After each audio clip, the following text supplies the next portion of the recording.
Hello YouTube, how are you? JJ Merrill here. Welcome back to another episode of my Dota strategy series, where I attempt to show you good heroes to start the game with and strategies to play them effectively. Today I'm going to be covering Anti-Mage, one of the hardest carries in the game, and definitely one of the most fun carries to play if you like entering God mode if you get farmed enough. So, the reason that I wanted to show this character in one of these episodes is because I feel that he is good to start the game with because he has very few active abilities, and he's going to teach you the importance of last hitting and just how important farming is and the massive difference it's going to make in your game. Oh man, I'm going to talk about last hitting a lot throughout this video. So, before I do that, let's go ahead and talk about our team compositions and the lane matchups we're going to have. So I'm going to go ahead and switch Fog of War to my side. Switch it to free camera. Okay, we have myself as Anti-Mage and Dazzle against a Riki and a Necrolite supporting him here in the top lane.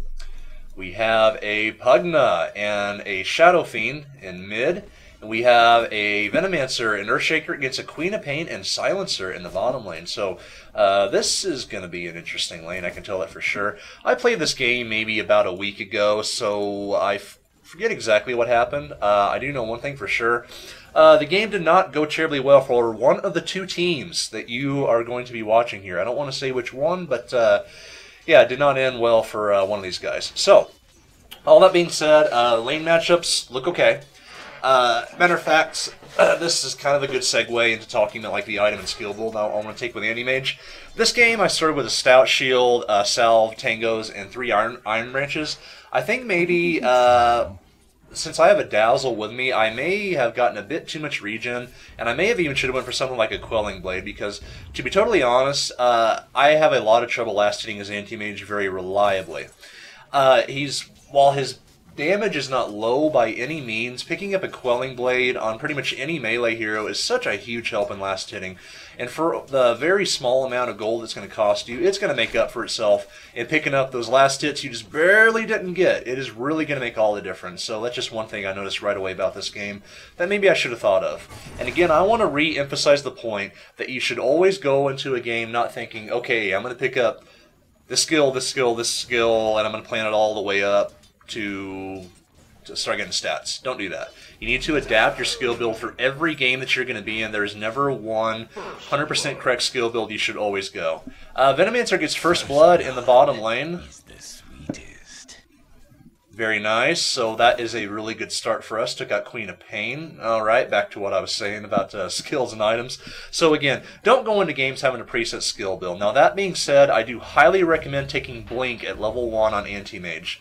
Generally speaking, whenever you start a character, if your character has some form of stun, disable, or if you have some kind of escape ability, you should be taking that at level 1. There are very few exceptions to this. It's the safest route to go, and there will be one day, excuse me, when you're playing a game and you're going to think, man, I sure am glad I took Blink at level 1. So just keep that in mind. Alright, to talk about Anti-Mage's skill build a bit. Or his skills, rather. His first skill is Mana Break. This is a very good skill. This is a passive ability where when you attack a target, you're going to take away a certain amount of mana per hit, and it's going to deal 60% of that mana burn as damage to the target. This is extremely good against characters that rely heavily on mana, and not only that, it's going to give you a significant amount of DPS whenever your attack speed increases. And at level 4, you're doing 64 mana per hit. That's quite a bit. Like, if you get up on a target, you're guaranteed to get off a few hits, regardless of pretty much whatever happens. And yeah, that's going to hurt them quite a bit, and it's going to take away their mana at the same time. So, very good ability.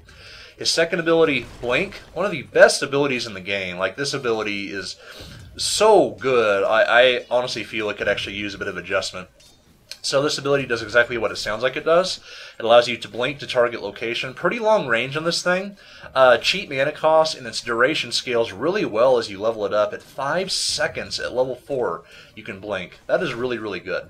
His third ability, Spell Shield, really simple. Another passive ability, gives you flat resistance to magic damage. This is insanely good against characters that rely heavily on magic damage, like, for example, Lina.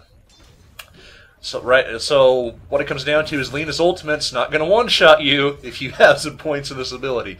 This is really, really good.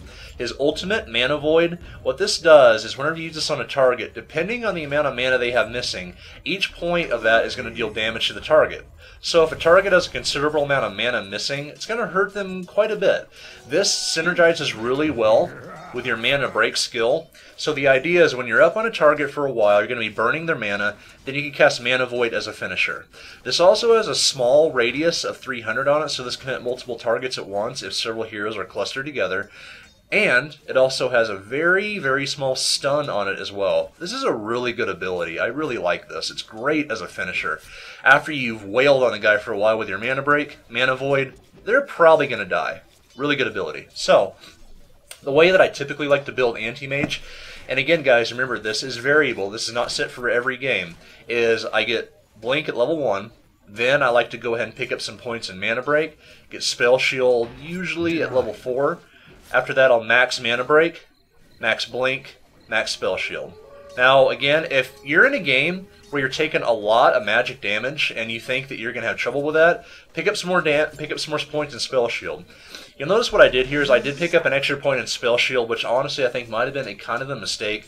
Reason being is the Necrolite is not being that aggressive, and his auto attack damage is not going to be reduced by this. So I kind of don't like how I picked up another level of Spell Shield here. I think it would have been better served picking it up in Mana Break, so that's one mistake that I may have made here. So just little things I'm noticing. Pointing these out so you guys don't have to make the same mistakes that I do. Alright, and definitely level up his ultimate whenever you can. His ultimate is too good to not level up, in my opinion. Now, in terms of item build, you'll notice that I picked up a Poor Man's Shield really, really quickly. The reason I do this is the damage block that it gives you is quite good, and if you're being harassed in lane a lot, this is a really good item to pick up. This is almost standard, in my opinion, I think, as an item you should get on Anti-Mage. The agility bonus is, you know, it's okay. It's going to help you to last hit a little bit more, do a bit more damage. But that damage block, man, that adds up. If you're in a lane where you're taking a lot of harass, like maybe against a Necrolite that's actually harassing you, his base damage is pretty high, to be honest. Or maybe you're against a Windrunner or, you know, like a sniper that's able to hit you from long range. This is going to make all the difference in the world. It really will. I do pick up a really fast magic wand this game. I don't know if I really like my decision here. The Ironwind branches are good, sure, but I'm not always going to turn that to a magic wand. This is a good item on pretty much any hero, but I feel I could have been better served by picking up my boots and then my power trait as quickly as I could this game. So this might have been a bit of a mistake. I am taking a fair amount of damage from the Heartstopper aura from Necrolite here. It's very, very slowly whittling me down. The next item that I probably should get here is going to be a Ring of Health. So I think that'd be very prudent of me to pick up. I don't remember what I did here, but yeah, we're actually taking a fair amount of damage from that, which kind of sucks. My base regen is not very high right now, so I definitely want to go ahead and make some adjustments. And I popped my wand there just to keep my HP up a bit. I don't really expect much action yet. Dazzle actually throws a slow poison out at the Ricky. I mean, that's not really going to do a whole lot, but not really a mistake. You know, it's going to lower his health down, make him back up a bit, show him we mean business, all that good stuff. So in this particular lane, I'm noticing as I'm commenting on this video that my last hitting is not all that great. I could be last hitting a lot better. I'm going to take a break from that for a second. Shadow Fiend's coming up. He does have a double damage rune. This is kind of bad for us. He did a lot of damage in one hit. I am going to go aggressive on this, though, which is not smart at all. That is not something I should have done. So I blinked in and I hit him, but look at my health already. You really don't want to screw around with someone that has double damage, especially this early in the game. That's going to give them such a huge edge. So basically I'm saying, alright Dazzle, keep cool. You know, pop your clarity, get us healed back up. His clarity does get denied. That is a big mistake right there, letting the creep hit him like that. Definitely something to keep in mind. You do not want your clarities getting denied, especially your salves, too. Like, if you're healing back up, all it takes is one hit from the creep to ruin that. So, I'm still being really, really cautious here. These guys are definitely looking for blood. Ricky is here, too, so I'm saying just, you know, stay cool. We should be okay. It looks like they're kind of afraid to go in. I think, truth be told, if they did go in on this, they should have targeted the Dazzle. Granted, I'm going to be able to blink away and probably be fine, unless they coordinated well enough with their silencer and they were able to silence me. He may not be level 6 yet. No, he's actually level 7, so they're actually doing fairly well down there. I'm still just level 6, so I'm a little bit under leveled compared to the bottom lane. I think they've actually gotten a couple of kills down there. I honestly haven't been paying that close of attention, but that's okay. So, like in this particular game, one point I want to talk about, Anti-Mage is not really all that great of a pick against this lineup. And I want to explain why. About the midpoint of the game, or hopefully earlier than that, I want to pick up my Battle Fury, and I want to start farming like crazy. I'm going to go in the jungle and just start wiping out camps non-stop. Now, the reason that Anti-Mage is kind of an odd pick here is look at their lineup. Look what they can do to me. They have a Riki that can stealth, pop his smoke cloud, and I'm silenced. So what does that mean? Well, it means I can't blink away. Alright? They also have a Queen of Pain that can blink on top of me, and if all that fails, they have a silencer with a global silence. So if they gank me and they coordinate well, they're going to be able to shut me down. This is a situation that kind of sucks for Anti-Mage. You might think that, okay, we do decide to go aggressive here. I do blink in behind them, tell my Dazzle to go and pop a slow poison. I pop my mana break a little too early on the Riki, but it's going to be okay. We do manage to get a kill here. It's definitely, I'm going to escape with, oh my god, 2 health here. I escaped with 2 health. The Heartstopper aura nearly kills me. The only thing that kept me alive there was popping my wand during the fight. That was really, really aggressive of us, and I kind of wish that voice chat would go through on these replays, but unfortunately it does not. You can see the Necrolite, I think, is actually still giving chase here, hoping that his Heartstopper aura can do something, I think. So, yeah, he gave chase for a really, really long time. I don't like how he chased for that long. I also kind of don't like our dive there. I made a few mistakes. Number one, I blinked behind the Riki way too far. This means I wasn't able to get up and do damage immediately. I stayed in there longer than I needed to. That could have went a lot better than it could have. Granted, it worked, but that doesn't mean it was the correct decision. That's definitely something to keep in mind. I think we could have played that a lot better. So I'm going to go on TP back top. Looks like the Riki's kind of going aggressive on our Dazzle. So I'm going to blink in and do some damage. Blink has such a low mana cost, I can use this to harass easily. And notice also, I'm going to wait till I stop buying items. This is from my player perspective, so I can see what I was doing during the game. Notice whenever I hit the Riki, I took away a sizable chunk of his mana in just a couple of hits. That's really important. If I'm able to get this Riki down, there's a chance he may not be able to, use a smoke screen or blink away. That's good. That is really, really good. So Anti-Mage and that mana burn, that's brutal, man. That really, really sucks. That really hurts a guy in lane if you get the chance to harass someone down. This particular lane, I really didn't like it, again, because Necrolite is a pretty good harasser, man. His base damage is shockingly high for being an intelligence hero. So I noticed that mid's having a little bit of trouble. I'm going to go ahead and roam around a little bit. Dire's middle tower is under attack. Go down and maybe try to stop the Shadow Fiend from doing much here. I'm not sure if I really like what I'm doing, to be totally honest, but I don't like how mid is getting pushed so heavily. So I'm going to come down here, and I'm going to go ahead and go on the Shadow Fiend, and this was a bit too early. If I would have waited maybe a little bit longer, that could have given Dazzle and Pugna a bit more time to get there, and we possibly could have gotten a kill. So a bit too preemptive on my part. Something you got to keep in mind, always be watching the map for the positions of your allies and think, okay, if I go in right now, am I going to be able to secure a kill, or is the guy just going to run away? That's an example where the guy's just going to run away. So I was able to stop him from pushing, but it was kind of a waste because the Pugma was going to TP back in, Shadow Fiend was going to stop pushing anyway, so I kind of wasted my time. That's a bad thing. Alright, so it looks like it's just going to be me and Riki up here in the top lane now. And if he pops out, I'm definitely going to be able to score some free hits. I want to keep the creep wave as close to the turret as I possibly can right now, just to make sure he cannot come in and farm. And again, my last hits of this game are pretty bad, guys. A Quelling Blade would really help us, and just more skill in general is definitely going to help this as well. I cannot emphasize enough the importance of getting last hits.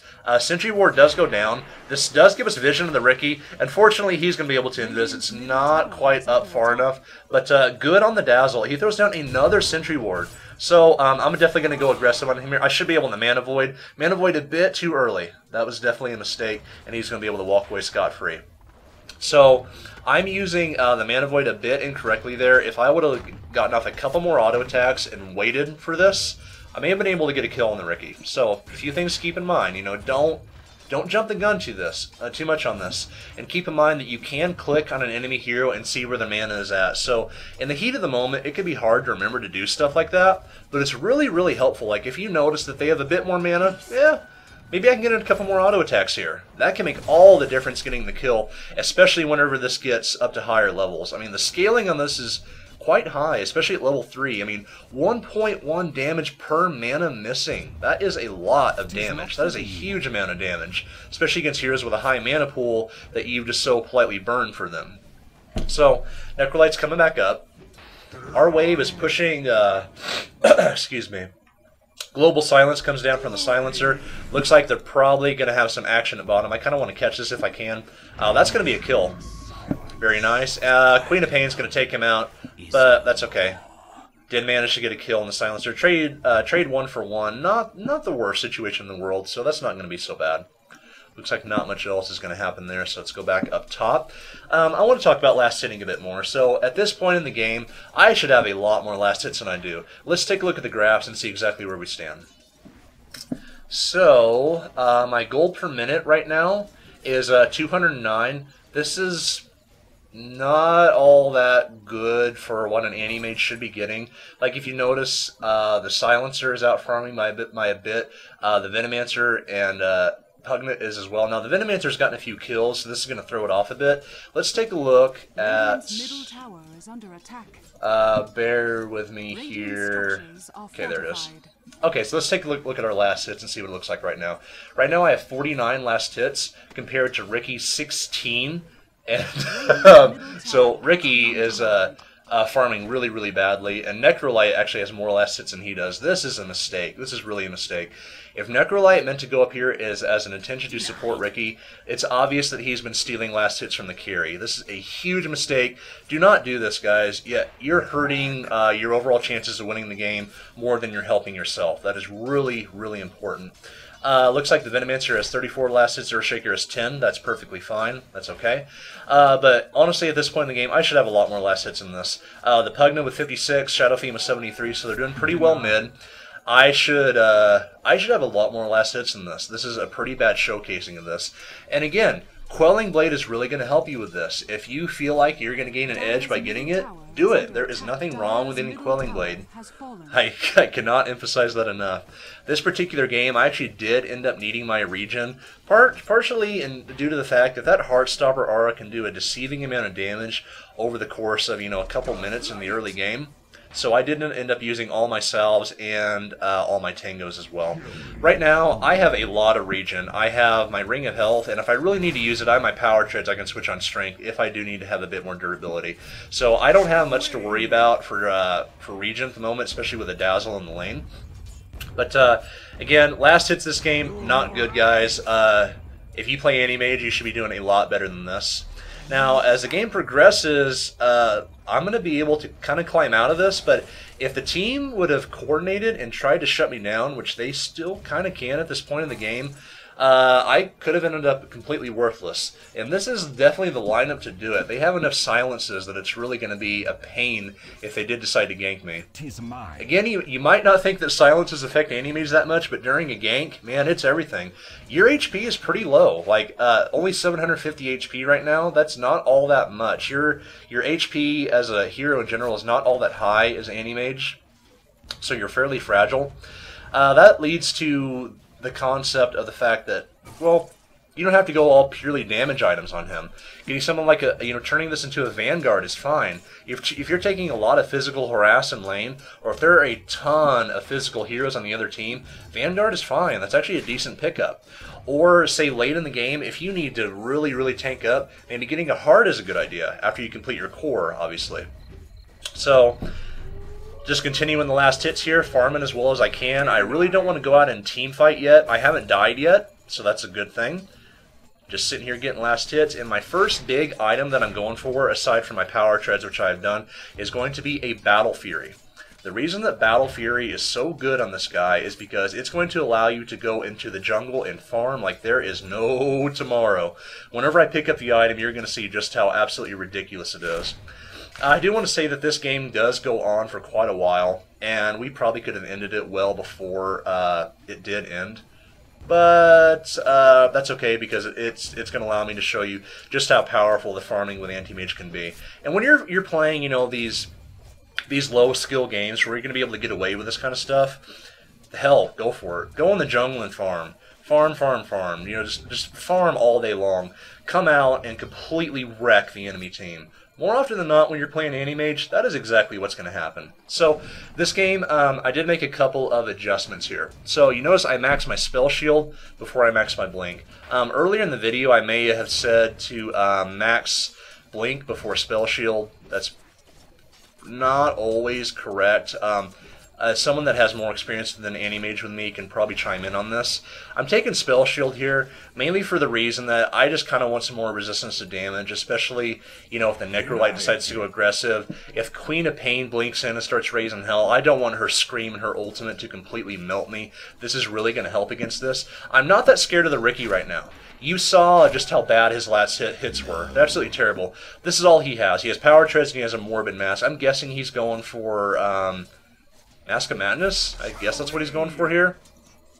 Compared that I have a fair amount of gold in reserve. I have Ring of Health, Treads, my 4-man shield. So I'm a lot more farm than he is. Much, much more farm than he is. Let's take a look at the other heroes and see how they're doing as well.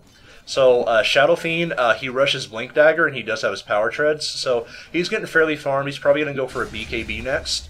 The Queen of Pain. She's got her point booster. It looks like she's going for a very early Aghanims on her, so she's doing okay. And we also have, who am I forgetting?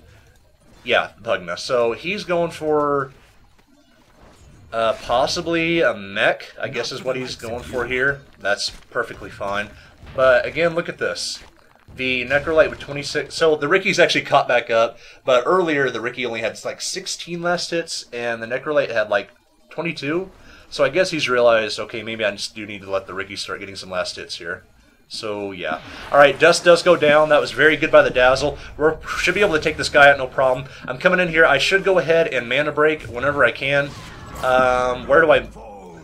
I'm actually going to go ahead and probably rewind this. Reason being is the Queen of Pain came in, and this did not go well for us. Okay, so looks like I'm definitely going to die too. Okay. Let's go and take a break here. I'm going to rewind. I want to watch that. Matter of fact, I'm going to go ahead and slow it down to half speed. So, to take a look at what happens here, Dazzle comes in, does this thing. Is this the point where the dust goes down? Let's skip ahead maybe a little bit more. Sorry guys, I really want to see what happened, and I want to talk about the mistakes that made. Because I think there were quite a few mistakes there, some really bad ones. So to start with, Pugna's coming up to gank. That's all good. Queen of Pain's coming up here too, so Queen of Pain does a really good counter gank on us, is exactly what happened. Okay, let's go ahead and slow it down. Okay, Dust does go down. Okay, so I immediately start going aggressive on the Ricky. Okay, Queen of Pain comes in. Yeah, this is bad for us. So what she's going to be able to do, she's going to come in here, focus down the Dazzle, no problem. I blinked to try to defend him is what happened. But that lets the Ricky get away. I switched targets to go to the Necrolite. Yeah, this definitely did not go well for us. He's actually bottling up. I really like this move, bottling up to gain some more health during this. Ult does go down. I resist a lot of the damage from my spell shield. Take out Necrolite, but that was a really good counter gank by her.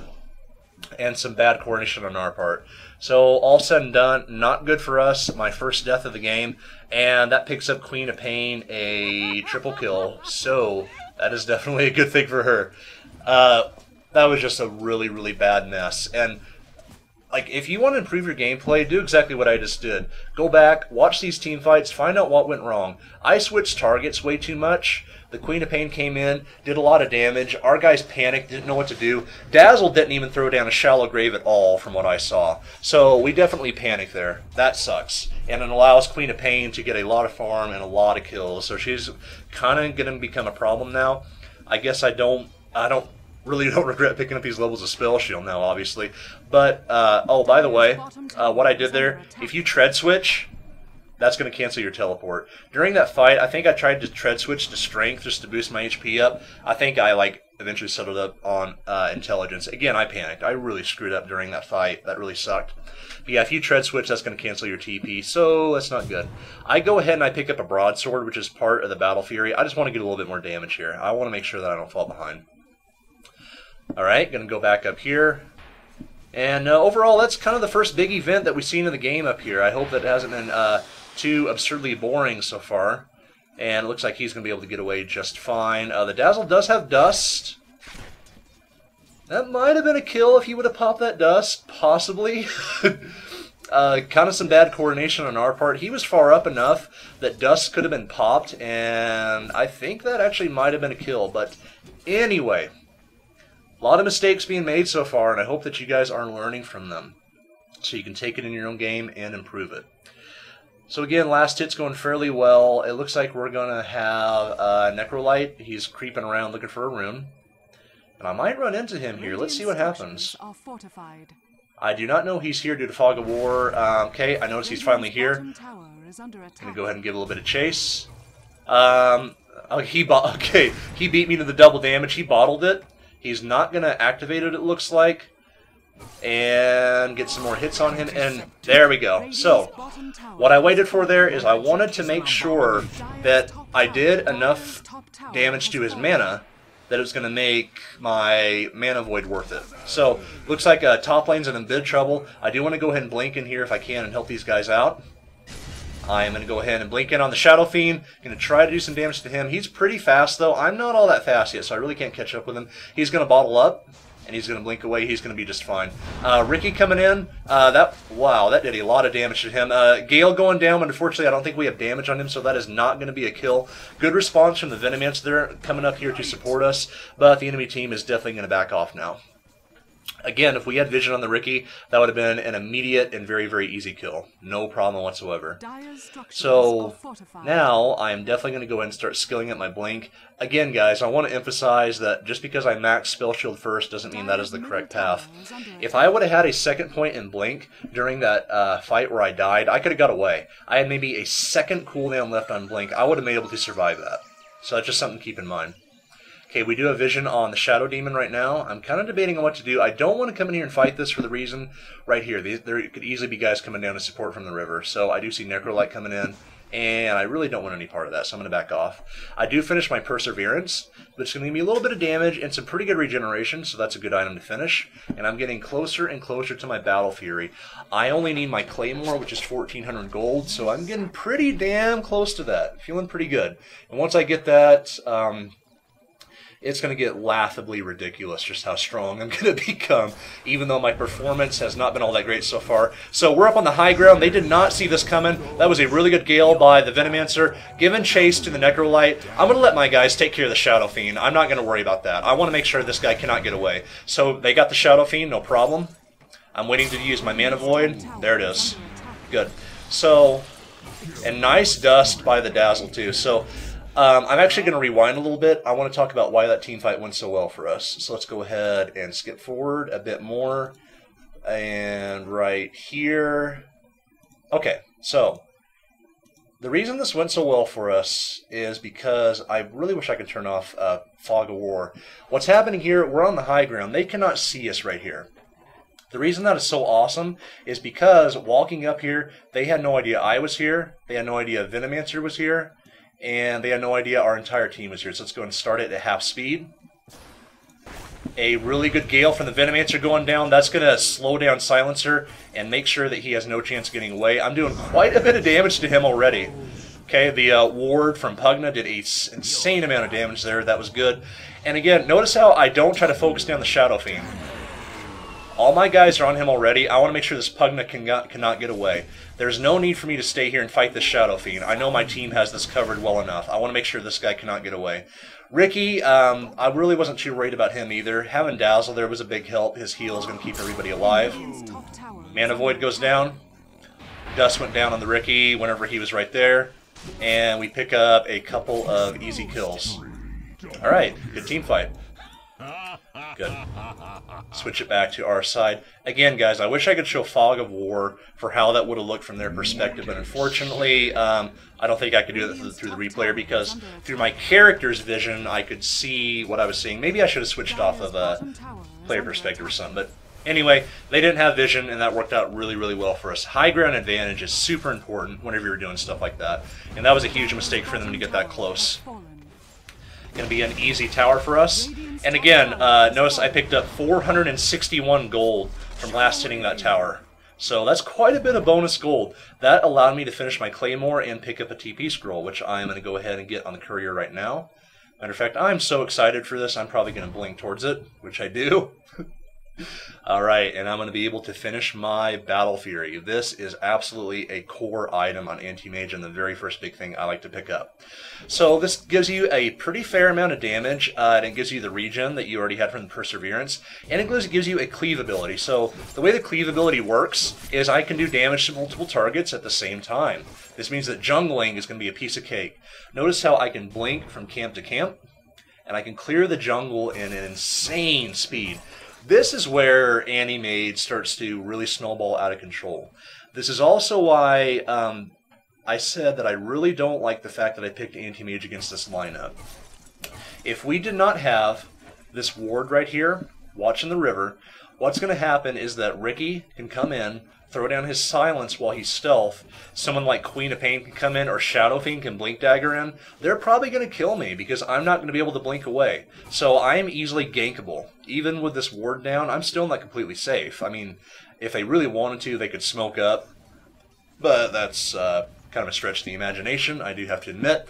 But again, think about these things. That's really, and take a look at this. We have the exactly what I thought was going to happen happening. So Ricky and a bunch of guys came in. They were going to gank me. I honestly did not even notice that was happening. I'm actually going to rewind a bit to take a look at that. So go back to my perspective. Okay. And look at this. Look at all these guys. They know exactly what I'm doing right now. So this is why I started to get kind of cold feet while I was over here, and I am out of here. That's exactly what they were going to do. Ricky was going to come in, silence me, and they were going to clean me up. So really important to keep that stuff in mind, guys. And they didn't even have to come in through this ward. They just came in through the side like this. That was actually really, really good by them. And granted, I really wasn't watching the map terribly closely, but you get the idea. That could have ended in absolute disaster for me, and that could have really slowed my farm down, and probably allowed him to push this top tower down as well, which I think we're now going to be able to stop. So I need to be pretty careful here. We do notice a lot of guys coming in. The Pugno ward is definitely going to be a huge help to us. Okay, clearing out the wave. Venomancer is so damn good, guys. His counter push, and it looks like the Ricky is going to blink on him. That was almost the start of a team fight. And, okay, so Queen of Pain does blink, and she's going to initiate on this. I don't know if I really like her move here. Shadow Fiend ult does go down. Queen of Pain gets melted pretty quickly, and I go down as well. So I was just barely not able to get a blink off and do that. That was actually pretty good by them. The combination of Queen of Pain coming in, doing her thing, and Shadow Fiend as well. He did blow his ult during that team fight. So yeah, we got wiped pretty quickly there. That sucks. That was actually pretty good by them. Whenever it first started, I didn't think I really liked that, but yeah, sure enough, they were able to clean house. So not looking so hot for us right now. They're definitely pushing in this top lane super, super hard, and they now have a tower advantage over this and a market kill advantage as well. Let's go ahead and take a look at the gold graphs here. Okay, so if we look at the XP per minute, it's definitely in the Radiant's favor. Not by a huge amount, but by a pretty large amount. Gold is also in their favor by just about 2,500, which isn't enormous for this far in the game. But notice how that was starting to come down, but now it's kind of starting to come back up. So that's definitely not good, and it went up big time here. Reason being is I don't think it was updated for the tower kill, but now this update for the tower kill, they are now at a pretty big advantage in particularly gold. 4,000 gold is not something you really want the enemy team to have over you. That's definitely quite a bit, especially for the fact that let's take a look at the kills here. Their Queen of Pain has a lot of kills. Shadow Fiend not doing a whole lot, neither is Ricky, but they're doing okay. Queen of Pain is doing quite well, though, and she can be pretty brutal if you let her get out of control. I definitely don't want that to happen. We have a Sentry Ward set up here, so it's going to be pretty safe for me to farm. And again, notice what I'm doing. I'm just going back to the jungle, and I'm doing nothing but farming. I really don't want to let the fact that we lost a team fight pretty markedly, and we also lost a tower. Don't want to let that get us down. I'm just going to go ahead and keep farming. And again, like I mentioned, this is where the farm gets absolutely ridiculous. Whenever I go back to the gold graphs a little bit later, I think you're going to see it kind of coming back in our favor for the main reason that I'm doing this. My next major item that I'm going to want to build this game is going to be a Mantis style. I feel that this is also pretty core on Anti-Mage, so let's go ahead and take a look at that. Okay, oh cool, I can do this on the replayer. That is nice, I like that. Okay, so Mantis style. Gives you quite a bit of different stats, but the main reason this is so strong in Anti-Mage is not only because the illusions do, a decent amount of damage, your illusions are going to proc your mana break. Man, that hurts. That really, really hurts. If you get yourself and your 2 illusions wailing on a target, their mana is going to absolutely vaporize. That is why Mantis style is really, really good on Anti-Mage. So, back to the farming. Hope you guys like some player perspective farming. We have Ricky coming in the jungle. He's definitely looking for me again. Let's see what he does. So, notice what he's doing. He's kind of creeping around, and look, his team's coming in right now. They want to go ahead and do something to me here. But Venomancer Ward really helping out. Very good by him. Smoke Cloud does go down. He's doing a lot of damage to me already. He's picked up his Yasha, so he's got a fair amount of movement speed, some agility, and attack speed. Venomancer Ultimate does go down. He's poisoned a lot of them now. I'm thinking about going back in on this. Good fissure by the Earthshaker. That's probably going to be a kill on the Necrolite. Possibly. He does pop his ultimate, and I might be able to clean up here. I do pop my Mana Void to get one last auto attack on Ricky. He does go down, and yeah, this was not good for us. This was really not good, and it all started from them trying to gank me in the jungle. They're doing a pretty good job at this, and by my team responding, trying to help me, that ended up in 3 of them getting killed, and we only traded for Ricky. Not the best result. Not a very good result at all. What's also going to happen here is this is going to allow them to push straight up middle and possibly take middle tower. So that sucks. I finished my Yasha as well. This is going to be a good start to getting my Mantis style. And I'm now going to do a fair amount of damage. I'm starting to reach the level where Anti-Mage is actually going to start being true terror. So, let's see what they do here. Again, Venomancer counter push is great. My Battle Fury is also really going to help this. Going to clear waves really, really quickly. So by this point, it's obvious that they know they're going to have to stop me from farming in the jungle. I'm actually kind of glad that I picked this replay because you guys can see what you need to watch out for when you're playing Anti-Mage. Just because you have this Battle Fury and you have Blink does not mean you're invincible. You can get, Ricky can come in here and silence me and kill me and it's all going to be over. So far, they've actually been fairly successful in doing so. Even though I'm not the one dying, my team responding to try to help me, they're dying. So that sucks. That really, really sucks. I don't want that to happen. So, looks like the Dazzle's going to reward here. Very good move. That is extremely helpful, especially if you have a hero that needs to come here in the jungle at this point in the game and farm. Having a ward right there in the river spot is going to be really, really helpful for me. That's going to make it a lot safer. So, continuing the farm. I know this isn't terribly exciting, but man, is it awesome. I mean, just look at... I've cleared out the entire jungle in absolutely no time at all. So now I don't really have much of anywhere to go to farm. So I'm kind of clicking around for absolutely no reason right now. I'm waiting for the camps to come back up. What I'm kind of waiting for is for a big wave to amass up top here so I can clear that out. And it looks like I'm going to find a camp to kill right here. Okay. Take that out. No problem. Doesn't look like there's much action going on right now, so let's talk about a few other things. My last hitting this game was pretty subpar.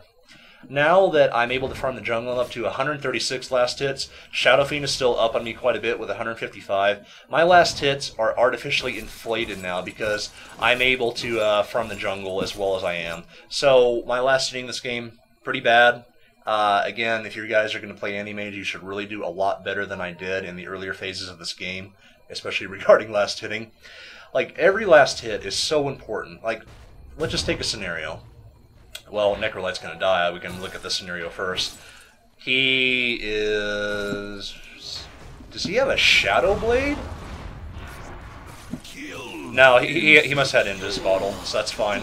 Okay, so this is really, really bad for them. It looks like he's going to go and pop his ultimate. That's going to be enough damage to take me out, so that was actually well done by him. Looks like my team is going to be able to clean this up pretty handily, though. Yeah, he's not going to be able to get away. Now, whenever I saw the Shadow Fiend start to ult like that, I should have blinked away. Just blink away. There's no reason I should have stayed in here. He got his ultimate off, one auto attack, I'm dead. Or he didn't even have to auto attack. He could have raised. He could have... someone else would have come and got a hit on me, but that ultimate going down was freaking brutal. That took about a quarter of my health and left me with, I don't know, like 150-ish health left. Looks like I did pop my wand during that fight, and it simply was not enough to keep me alive. But anyway, a little bit more about last hits. Every last hit is absolutely crucial. Let's take like a couple scenarios. Let's say you missed 3 last hits. You know, that's about, what, 120, 130-ish gold. You can't buy a TP scroll now. Let's say if you were able to buy that TP scroll, you could have TP'd mid and prevented your mid from getting ganked and, you know, possibly killed 3 people. And then pushed down a tower. And then by pushing down that tower, you're able to get the, you're able to let Venomancer buy his mechanism, which means the next team fight, he's going to be able to pop that mechanism and blah, blah, blah, blah, blah, blah, blah, snowball effect. You get the idea. Every last hit is so important. Farming is so important in this game. And especially as a character like this. I am about to reach my peak. Whenever I get my Manta style, things are going to get a lot more entertaining. I forget what else I went for this game, but let's see what I do here. There's a couple things I could do. Heart is not a bad item on Anti-Mage because it gives you such an insane amount of HP and it makes you a lot tankier. A butterfly would also be fairly decent here because it's going to allow me to ignore a lot of the damage coming from Shadow Fiend and Ricky because it's going to give me a lot of evasion. And I already have pretty good magic resist, so that's going to shut down the damage from Queen of Pain and Necrolite considerably. So that could definitely be a viable choice here. Looks like we have a fight breaking out. Good fissure from the Earthshaker. That was very nice. Looks like Ricky might go down here. Let's see what happens. A bad ultimate by the Shadow Fiend. I think that may have only hit about like 2 of us. Okay, Ricky, we really need to get some dust here. Ooh, that sucks for him. I think that was actually Venomancer poison that got him, or maybe a tower hit. Silencer goes down, and the Shadow Fiend is going to have no chance here. I'm taking him out. No problem. I want to clean some house here, so I'm going to go ahead and wail on him a bit. The Queen of Pain did not need to go back in here. That was a huge mistake. So now I have a double kill, and yeah, this is the point where the pendulum is going to kind of swing. Necrolite has almost no chance of getting away here. You just maybe 1 or 2 more last hits on him. Blink away. Okay, good. Now, a big part of why that team fight went so well for us is the fact that their initiation was bad. I really liked how the Earthshaker managed to get down that fissure right off the bat. That was nice. We had a nice mechanism go down by... Who has the mechanism here? I could have sworn I saw a mechanism go down, but that's okay. Maybe I didn't. But anyway, there was definitely some heals coming out, which was definitely helpful. And yeah, that team fight went pretty well, partially because they really screwed up. The Shadow Fiend ultimate was really bad. Again, I think it may have only hit 1 or 2 of us. Yeah, really sloppy work on their part. And it brought our kills back up to even. Let's take a look at the graphs, see what they look like now. Okay, yeah, we're getting back to close to even. So gold is still slightly in their favor. XP is now massively in our favor. So we're now considerably higher level than they are. And gold is going to start to come back down too. The reason they have a gold advantage right now is they have a tower advantage, and I think they've also been last hitting considerably better than we have too. So, Manta style is done. I'm still farming. I probably don't have to at this point, but I am anyway. I think the next item that I'd go for here is probably a butterfly. I think it would probably be a good choice here. So still doing my farming, doing all that good stuff. This is the point where it's going to be really, really hard to shut me down. I'm pretty fed. I'm 8, 3, and 8 at the moment, so I've done fairly well this game in terms of kills. Looks like we are going to have a team fight coming at mid, so I'm making my way back there now. Earthshaker has invisibility. That's pretty good for us because he's going to be able to get off a surprise initiation. So let's see what happens here. He's creeping around. Shadow Fiend getting nervous, understandably so. Blinks away to the other side of the river. Queen of Pain getting nervous, understandably so. Blinks away. Okay, everyone's kind of holding their breath. Really good fissure by the Earthshaker. Going to start focusing on Necrolite immediately. He is going to go down. That is going to be a really easy kill for us. Queen of Pain is going to be a lot of trouble. She is going to blink away. I'm going to fall immediately with my own blink, and she's going to go down too. I do pop my Manta Style here, and yeah, this is going to be a wipe for these guys. Another really good fissure by the Earthshaker, catching all 3 heroes right there, so that was really, really good. Shadow Fiend stands very, very little chance of getting away here. I am definitely going to die of this. There is no way he's going to be able to survive. And bam. Good. And Ricky, bam. Oh boy, that's Anti-Mage for you guys. Now, I owe a lot of my kills there, the majority of them actually, to the fact that Earthshaker got off a really good fissure, and my team was there supporting me. So really, really good job by those guys. They were able to get in there, really help me get up on them and do a lot of damage. Pop my Manta Style and melt these barracks, melt the tower, no problem. Those are going to go down. And that's pretty much going to be game right there. It's going to be almost impossible for them to come back from this. I think the next decision I'm going to make here is I may go to the secret shop. Probably going to pressure bottom a bit first. And just for fun, I mean, it's going to be ridiculous, but yeah, XP graph is absurdly in our favor. And, you know, gold graph, honestly, is not all that much in our favor. I'm actually surprised at that. To kind of elaborate on this, if I look at the, see, like, notice this. These guys actually farmed a lot better than we did. They farmed a lot better. Okay, I do pick up my Eagle Song, so I am going to build a Butterfly. Plus 25 agility is just ridiculous by itself for damage and your armor and your attack speed. But yeah, these guys farmed quite a bit better than we did, but unfortunately I'm Anti-Mage, and again, he's one of the hardest carries in the game. And once you reach your peak, he's almost unstoppable. So I actually think that these guys played pretty well, especially in terms of farming, so I'm not going to slight them for that. We got off a few good team fights, and notice how the kills are actually not terribly in our, like, they're not largely in our favor yet. So the game is not over, but it's pretty much over. I'm going to pick on Roshan a little bit. Turns out I actually cannot kill him. Reason that this guy's giving me trouble is I'm not that tanky. Like, I'm almost at half health already. I am really not all that tanky. I have a very, very glass cannon build at the moment, and I don't really have any evasion, and, I mean, my armor's okay, but my health is not all that good at all for level 22 hero. This is why getting an item like a Heart is actually a pretty good choice on Anti-Mage if you just need to tank up. I have done that on a few games with some really good results, where I'm able to stay in a fight and do as much damage as I can without dying. So again, just because it's not a damage item doesn't mean it's not bad. You don't want to get into that mentality. I'm not sure what they're trying to do here, but they're taking a big risk by coming out of their base at all. Okay, got a Sentry Ward going down to watch out for Ricky. And it looks like they are going to back off. I feel that a wise move for us right now would probably be to force Roshan, possibly. Shadow Fiend does blink away. He's going to be just fine. And we're going to go down here. Not a whole lot that I'm afraid of at the moment, so I'm not sure why we're playing so passively. It looks like we are going to force Roshan.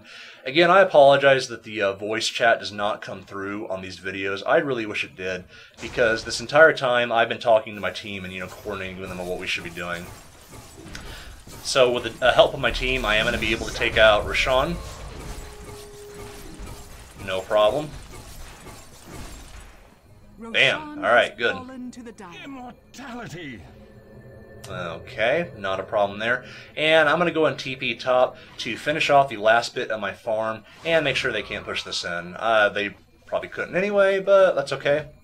I guess we can drag out the game as long as we really need to. So a lot of farm here. I'm letting the Pugna get a little bit of that. Not a big deal. Okay, now I have finished my Butterfly. Let's take a look at that item and explain why I really like it. It's super expensive, and it's not something I always get, but Butterfly. So, 30 agility, 30 damage, 30 attack speed, really good stats, but the key thing here is 35 evasion. That is so good. Like, basically what this translates into is a ton of extra armor. That's one way to think of it. This is going to make me a lot more survivable against the Shadow Fiend and the Riki, and my spell shield is already made me pretty survivable against Necrolite and Queen of Pain. I'm not really all that worried about Silencer, to be honest, but again, you know, evasion and spell shield is going to help me against both of those guys. So, looks like we're pushing down mid. We definitely want to go ahead and force these guys to defend their base, especially considering I have the Aegis right now. Good fissure going down. Necrolite, really bad play by him. He did not need to die there. Did not need to go out of the base that long or that far. Purified. And that is probably going to be game for these guys, so they have no choice but to retreat right now. And yeah, I think we're just going to go and try to push right down the center. Let's see how this goes. Fissure going down from the Earthshaker. I don't think that caught anybody. I blink it anyway for the hell of it. Kind of a mistake, but at this point it really doesn't matter. Okay, and there's Shadow Fiend. He's probably going to pop off his ultimate. He does get that off. Again, not going to matter all that much. I had to use my Manta style. Taking out Riki really, really fast. He's going to go down. I blink after Queen of Pain. And she is going to die as well. No problem. Silencer, I could probably... Okay, I can 2-hit him. He's going to die. And Shadow Fiend, I still have my Mana Void. I'm probably going to plop that on him. And there we go. That is going to be game. So, Anti-Mage. Really, really fun carry and extremely strong character. Good to start the game with. He remains viable, not just for playing public games, but he's an extremely competitive character as well. So got some good fighting going down here. And look how survivable I am against these guys. Okay, they do finally kill me, but I was able to kind of 3v1 there for a short amount of time because of the items that I have and my spell shield. Butterfly, making sure I can't get auto attack, spell shield helping against the spell damage. Good stuff. My HP is pretty bad, granted, but I like my item build this game. I think it worked out quite well for us. So, I gotta give these guys credit. They did a really good job in lasting as long as they did against our pushes. Looks like Venomancer and I are just trying to finish the game. I really don't... This doesn't need to go on any longer than it needs to. I'm gonna pop my Manta, probably. Yeah, I'm just gonna pop my Manta and finish it. So yeah, thank you guys for watching. I do hope you find this helpful. This is definitely not the best Anti-Mage gameplay. My score is irrelevant to this. Just because I'm 20-3 does not mean I played the early game well. What it does mean is that I made it to late game and I was able to get a lot of kills and carry the game. But it doesn't mean my early game is all that good. I could have gotten shut down. So, I'm not making this video to show off. I'm making it to show things that I think did not go right. I'm going to have one more big team fight here. Good stuff. A lot of fun. Alright. Now, maybe I can say thank you guys for watching. And I think we're finally going to end this. Okay, guys, I do hope you find this helpful. Some fun Anti-Mage stuff. Love this character. Give him a try if you haven't tried him yet. Really good guy to start with. We're going to take a look at the final chart here, whenever it shows it. Okay. And again, guys, do not pay attention to my score, and my last hits are artificially inflated. But and Earthshaker, even though he's 0, 12, and 13, that doesn't mean anything. Well, okay, it does mean something, but later in the game, he got off some really good fissures and initiations, and that really helped us to win. So score does not mean everything, guys. Your KDA might make you feel good, but it's not everything. Thanks for watching, guys.